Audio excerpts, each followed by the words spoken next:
Thanks so much. Hello, everyone. As Emily shared, today's conversation is about advanced care planning documents, which ones are available to complete, and kind of the process of completion of those documents. This is the second in a 5-series conversation, part of National Healthcare Decisions Day, which is April 16th, but we really think about it as National Healthcare Decisions Month. You do not have to attend all of these to get your information and questions answered, but they are all available, and they will then also be recorded and up on our website at azhdr.org. So I do want to share that this presentation is not meant for financial or legal planning purposes and is educational in nature. Before making any healthcare or legal decisions, be sure to review them with your own advisors to determine the best fit. Only 1/3 of Americans have an advance directive document. That number is consistent whether you are talking to a group of healthcare providers, a group of general consumers, or a group of attorneys. About 30 to 35% of those over the age of 18 have an advance directive document. Are you one of them? And if not, this is not a time to shame anyone. This is a time to really encourage you to begin the process of having these conversations with those you trust and who support you, and then completing the document that fits best for you. We all should have a plan in place.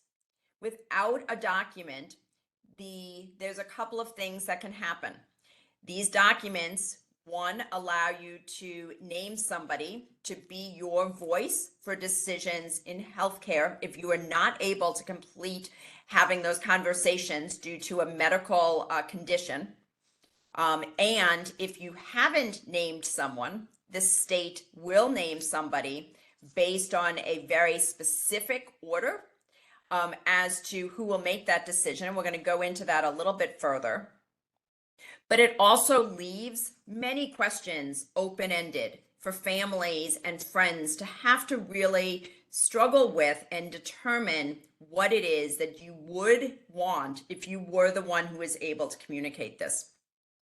I want to share a couple of examples of how these documents can so easily ensure the positive pieces of your wishes registered, wishes documented, wishes honored, and then what happens if there isn't a document in place. Several years ago, I received a call from my daughter, whose grandmother on the other side was engaged to a gentleman. They did not have advance directive documents. They were not legally married at the time. He was he was attacked and assaulted at a bar and was knocked out. And because of the kind of fall that he had from that punch, he was now in a coma. He was not going to recover. And again, there was not an advance directive document in place naming her as the agent. A estranged daughter got involved, came in, and because she was legally considered the next of kin in that state, she was going to make all the decisions. One of those decisions was that his fiance was not going to be able to see him at end of life. In the end, we were able to negotiate with this family member, with the hospital, so that there was an engagement between the parties and she was able to see him at end of life. But that doesn't always happen. And without an advance directive document naming the person that you want to be in control of these decisions, the state will name somebody, again, based on a very specific familial list of individuals. In that list, domestic partners and close friends are listed, But if, for example, in Arizona, that starts at number 4. So one of the documents that we are really focusing on here at the Arizona Healthcare Directives Registry is the document that allows you to choose your person. Choose your person to be your voice for healthcare decisions. Those named in an advanced directive document and those not named but known to that person based on conversation, based on life philosophy, that they know you the best. That document is an advanced directive document known here in Arizona as a healthcare directive. In other states, may be known as a medical power of attorney document. These documents allow us to really write our own storyline. They allow us to finish the chapter of our life story, and for oftentimes allow the recovery in a manner that we want for our next chapter.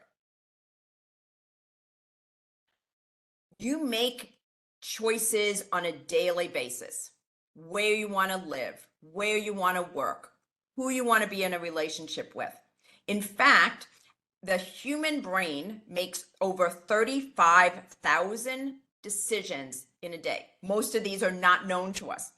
How we're going to turn our bodies, what's going to happen when we start to eat and swallow, and all of those things. 35,000 decisions. This is just one more decision that we need to make to be able to name who it is we want to make healthcare decisions for us and what those decisions are. Maybe one of the most important choices facing you is the choice for your future medical care. Who decides when enough is enough?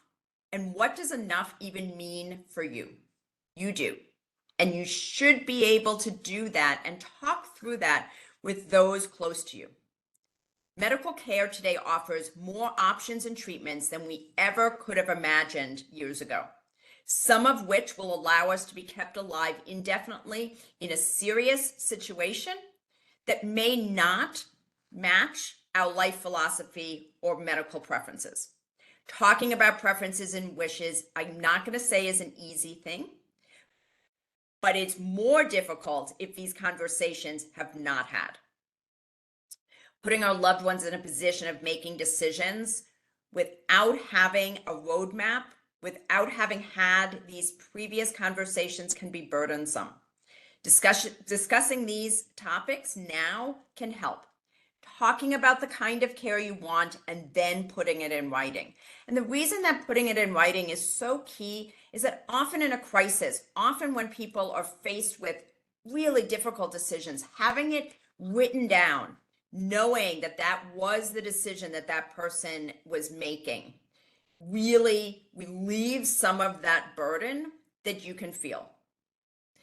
Over 6 years ago, my dad was in the ICU. Again, this is what I talk about every day. And as a hospice social worker, this is what I did with hundreds of families. I had those conversations with my dad. We had them as a family. And I was so grateful that they were written down, because despite knowing that we had those conversations, in that moment when we had to make some very difficult decisions, and when I had to remove life support and say that this was my dad's wishes, I was able to turn to that document and truly know that this was his decision. Pen to paper had written that down.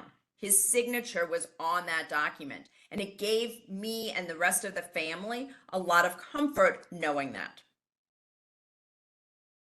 These are documents of choice and not limitation. I want to stress this piece and make sure that everybody is aware. There are lots of different types of documents out there that can reflect your own faith, cultural beliefs, honor those types of decisions. There is not one way to answer the questions that are being asked around your medical preference.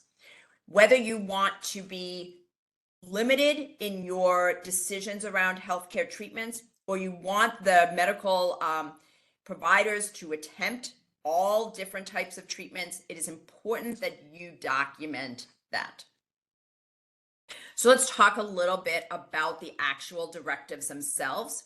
Again, if you are listening to this from a different state, or you're going to be sharing this information with someone out of state, just know that each state does have these same types of advanced directives. They may be called something different, and the way that they are completed in terms of witness or notarization may be different based on the state.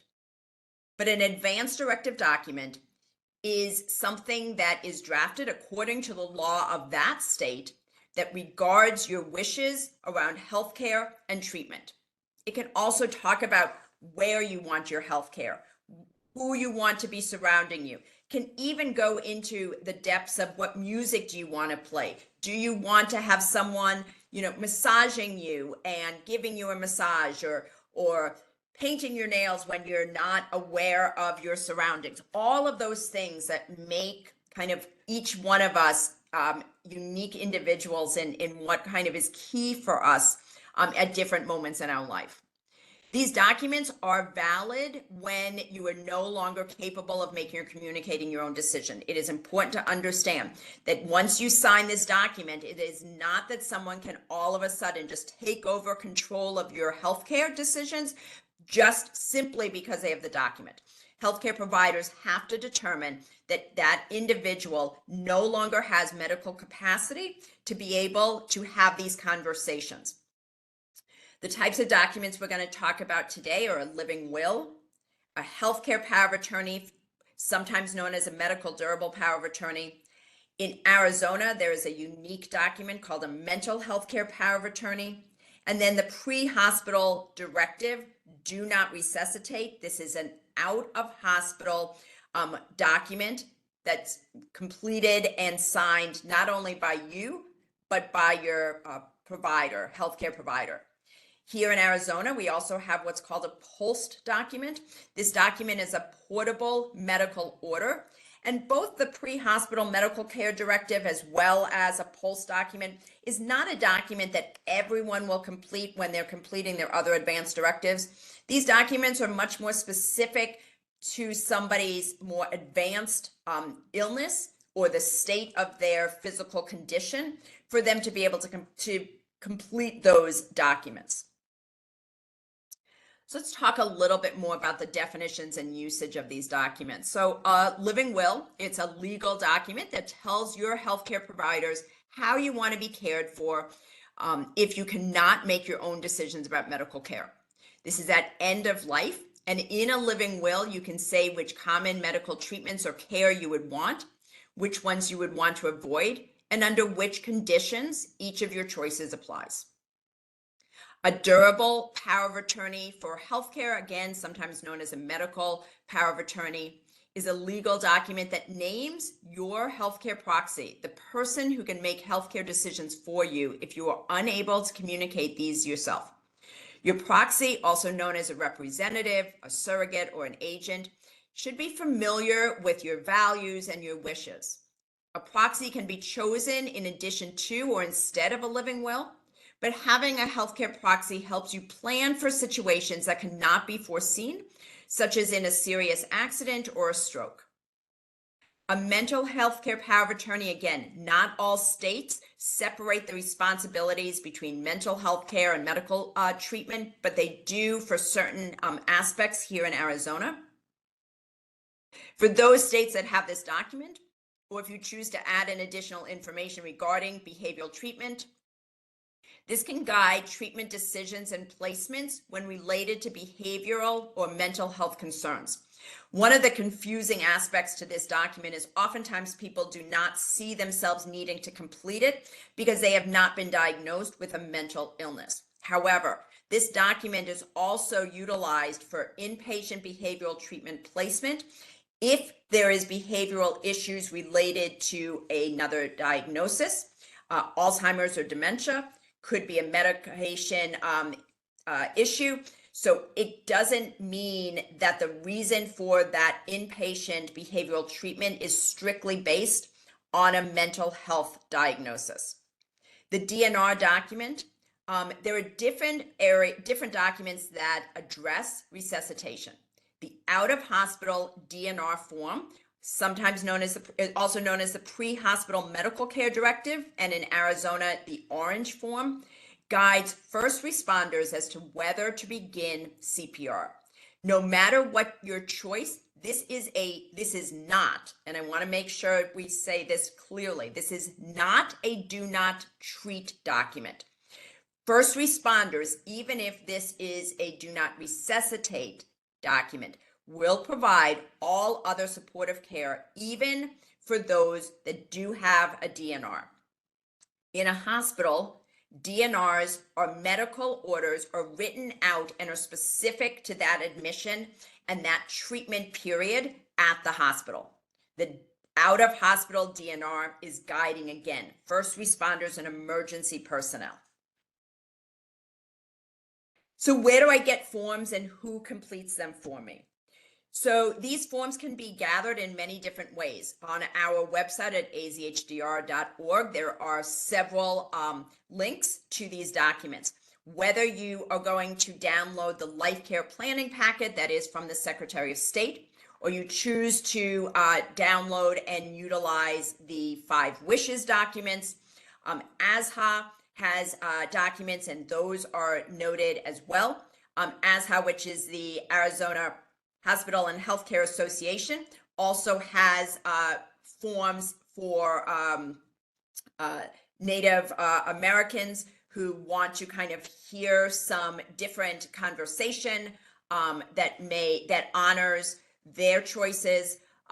There is documents for those who are low vision, to be able to listen from an audio perspective, kind of guiding through the documents and choices. There is Spanish documents as well, with the Attorney General forms and the life care planning forms. There is no cost to complete these advance directives. You do not need an attorney. However, oftentimes these documents may be completed with an attorney who is also participating in an estate plan with you and your family. And if there are unique family dynamics in your particular situation, you may want to discuss those with an attorney to make sure that it limits any type of family concerns when these documents are needed in the end. So things to consider as part of your advanced care planning checklist. One is to consider your values and goals for your healthcare decisions today and in the future. One of the next sessions that we're going to be doing is going to talk about questions to ask of others and of your healthcare provider as you're putting this together. But you do want to consider the events in your past that may have shaped some of your decisions. You can complete a medical situation worksheet, which can help you clarify certain questions. There are examples on the internet that are free, but I listed a couple. MD Anderson has a form, the Conversation Project has a form, and these can help kind of answer some questions around, in different circumstances, what you may or may not want. You're going to want to talk to your agent about your values and goals for care. And while your agent may not agree with all your decisions, they should absolutely be able to honor them when they are called upon. Choosing your person, choosing your agent and an alternate agent, if possible, is a key part of any advanced care plan. Talking to them about these choices is key. Simply listing somebody and having it as a surprise invitation almost when they are called to make these decisions on your behalf is not an easy situation for them and may not represent you in the best way. You want to talk to others, include your healthcare providers in conversations as needed, discuss possible medical outcomes based on your history that should be considered as you're completing. You may want to talk to faith leaders and discuss how this fits within your philosophy and your faith tenets. Completing the forms, again, there are multiple versions of advanced directives available to you. You will only want to complete one form that represents a living will, one form that represents an advanced care plan, and etc. Even though there's multiple form types and they are all accepted within the state, again, you only want to have one of each so that they don't confuse each other or the team that is reviewing them. You want to sign these documents. They will need to be witnessed or notarized based on the state you reside in. Here in Arizona, these documents can be witnessed by one or notarized. You don't need to do both.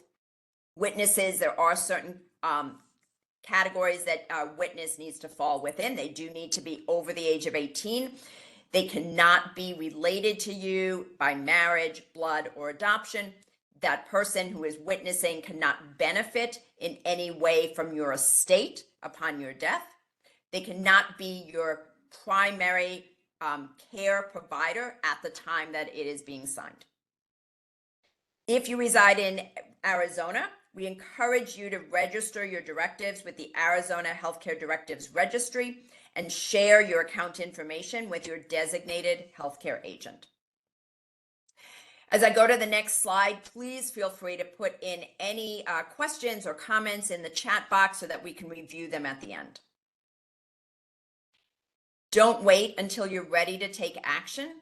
Instead, take action to be ready. It is always too early until it's too late, so it's really key.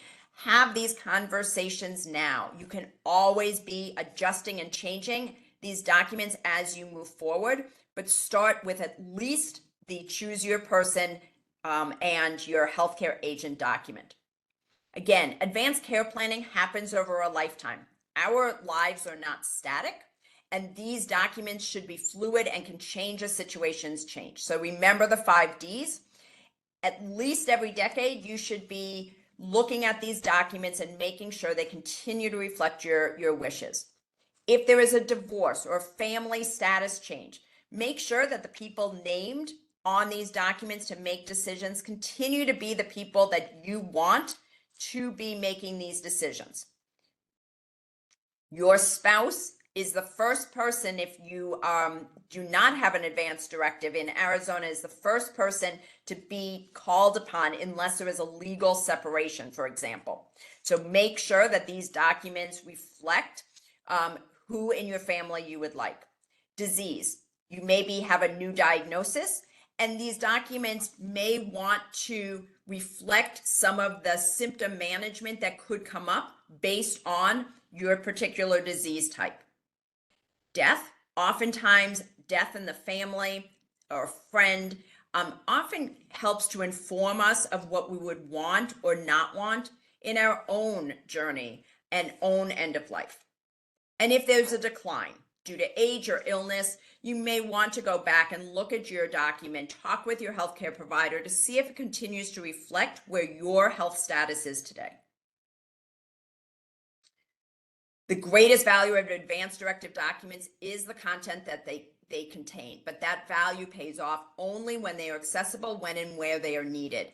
The Arizona Healthcare Directives Registry, which is free to use and access, is a great first step to ensure that these documents are always available to you and your agent, as well as across the state as we continue to build healthcare providers access to that registry so that they have them when and where they are needed most. For more information about advanced care planning, about advanced directives, or about the registry itself, you can turn to Arizona Healthcare Directives Registry website at AzHDR.org. You can find all of the upcoming National Healthcare Decision Day events at that same website.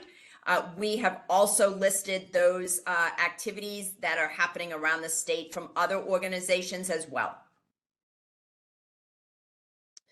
Here's some information if you need to and want to reach out for general questions. You always can reach out to us at info@contexture.org, and we will respond to those questions. So Q&A time. Emily, are there some comments or questions in the box? Hi, Carla. No, I don't see any comments or questions quite yet, but if you don't mind, we can give it a few minutes if someone's thinking of something or if they're in the middle of typing.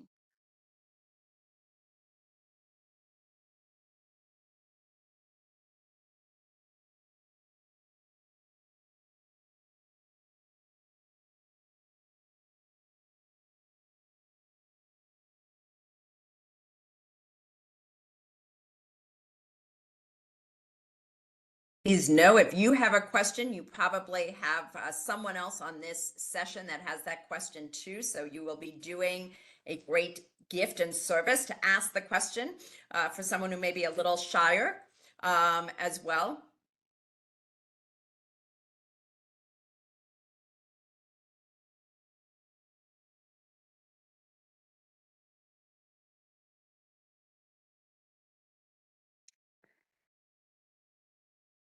All right, we received a question from Tracy. Can you provide a list or direct to where to find on the website the order of family members in Arizona that are the default decision makers when not documented?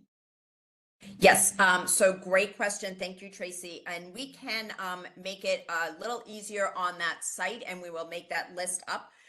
But if you go to our site at azhdr.org and link to the life care planning packet from the Attorney General, and there is a link to that from our site. In that booklet, it will list what that listing is for the state. Carla, we can also follow up as well and send that directly to you, Tracy. And then you can share it with your team if you'd like.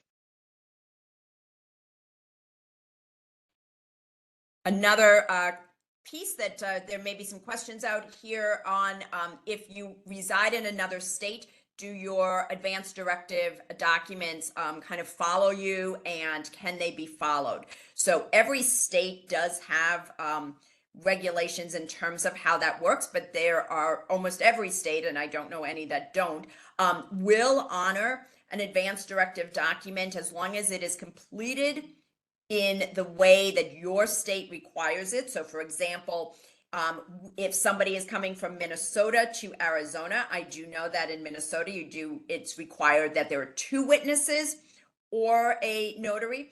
So as long as that document in Minnesota was completed in a valid manner, it can be followed and honored in the care provision here in Arizona, as long as it is not asking for something that is not legal in that state. So for instance, if you complete your document in Oregon that has a component of the Death with Dignity Act, that is not legal here in Arizona.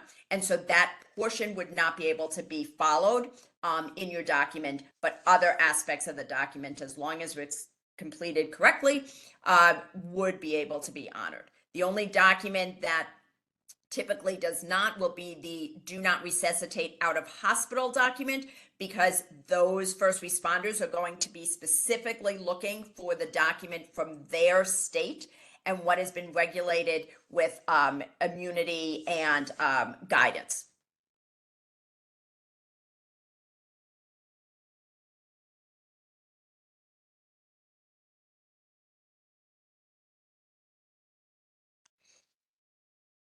So I appreciate everybody being on today. I invite you all to sign up for all of the next sessions that will be happening through the end of the week. And again, my hope by the end of April that you've at least started having some conversation with family and friends in and around the topic of healthcare decisions and advance directive documents.